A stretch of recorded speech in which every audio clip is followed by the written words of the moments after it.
I think generation that grew up on Instagram and that is their preferences, and haven't experienced loyalty in relationships.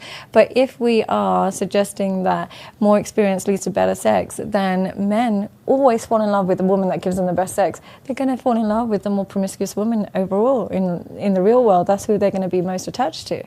And therefore, what are we rewarding? And then we're complaining that women are so liberal and women are no longer mothers and women.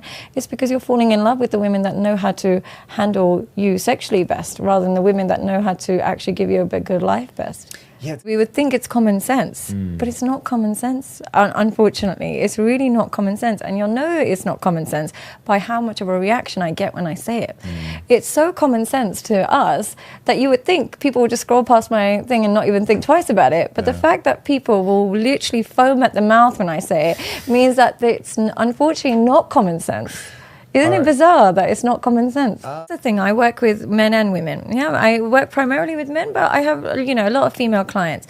And the only women that are struggling to find a partner are ones that are actually wife material.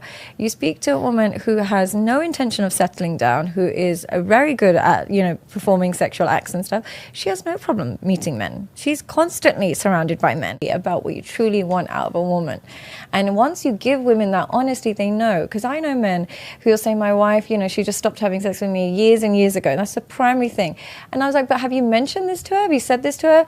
I said it once or twice, joking. They're like scared to voice